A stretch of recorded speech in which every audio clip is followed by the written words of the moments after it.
J'ai participé au micro-jardinage d'abord par la construction des tables, ensuite au semail, puis à l'entretien et l'arrosage des plantes, enfin à la récolte et à la vente des produits. Grâce à cette activité, j'ai appris à faire le jardinage, comment arroser et à récolter les légumes.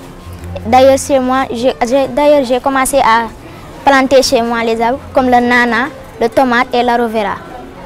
Ce que j'ai le plus aimé, ce sont les tomates, la récolte des tomates. Ce résultat-là est le fruit d'une bonne formation qu'on a reçue en fabrication de tables, en gestion de micro-jardinage par notre partenaire, le GRDR. Depuis janvier 2016, nous menons un programme qui est dénommé SADMAT, Système alimentaire durable et lutte contre la malnutrition dans la région de Dakar. Le micro-jardinage est un intrant pédagogique. En quoi faisant, cela nous a permis de concrétiser nos enseignements apprentissages, de la théorie à la pratique. L'activité est très importante pour les élèves. D'abord parce que ça nous aide à savoir comment vivent les plantes, à maîtriser nos leçons sur les plantes et l'amélioration du sol. Là, le maître est en direct avec la plante et l'élève en ce moment manipule. Et là, je crois que le cours est mieux cerné et mieux compris par les élèves.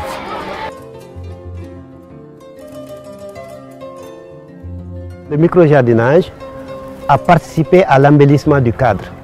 Pour la petite histoire, l'école était dénommée École Mbalit, École Albi, avec tout ce que l'on puisse dire.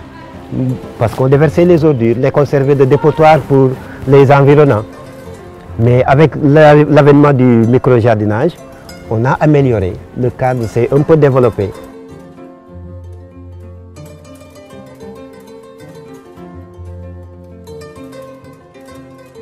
On a ciblé l'école parce qu'on se dit que les enfants sont des acteurs de demain. Donc c'est eux qui seront les futurs de demain. Comment instaurer chez eux en fait, les bons comportements pour en fait, essayer de les faire comprendre la nécessité d'entretenir l'environnement. L'objectif même du jardin, c'est qu'après production, qu'on puisse cueillir les fruits et qu'on puisse les mettre au niveau de la cantine, comme au niveau de la préparation. Et là, l'élève est encore mieux motivé. Là, il sait que l'aubergine que je suis en train de consommer aujourd'hui provient de ma table. On peut aussi vendre le produit au niveau des enseignants, au niveau aussi de la localité, qui viennent acheter la tomate, qui viennent acheter la salade. Et cet argent-là aussi peut servir à la caisse de l'école. C'est ainsi que cette activité est menée dans les écoles, où les enfants sont étroitement associés à travers une formation qui a été déjà faite pour les faire apprendre comment, à travers le recyclage, utiliser des pots qui étaient destinés aux poubelles, mais les revaloriser aussi pour leur donner une seconde vie. Dañoo for ay bouteilles ñu nawoon ko sànni ci mbalit bi ñu jël ko indi ko ci école bi ñu def ci suuf def ci semé ñu yóbbu ko ci kër ga après quelque temps ñu indiwaat ko def ko ci jardin.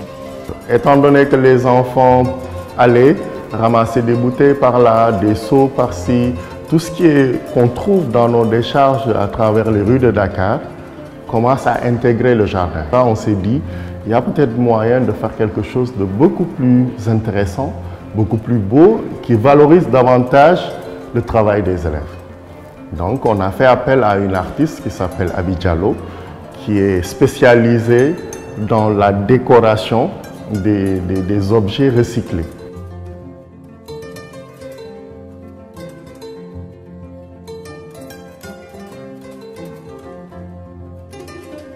On accompagne l'école à mieux valoriser leurs produits en faisant des formations pour rendre plus beaux les produits qui seront issus au niveau de ces jardins-là pour pouvoir les vendre dans des marchés de niche comme les marchés Loubès à Dakar, mais aussi viser une clientèle plus ou moins qui sera prête à donner le prix sur ces produits-là.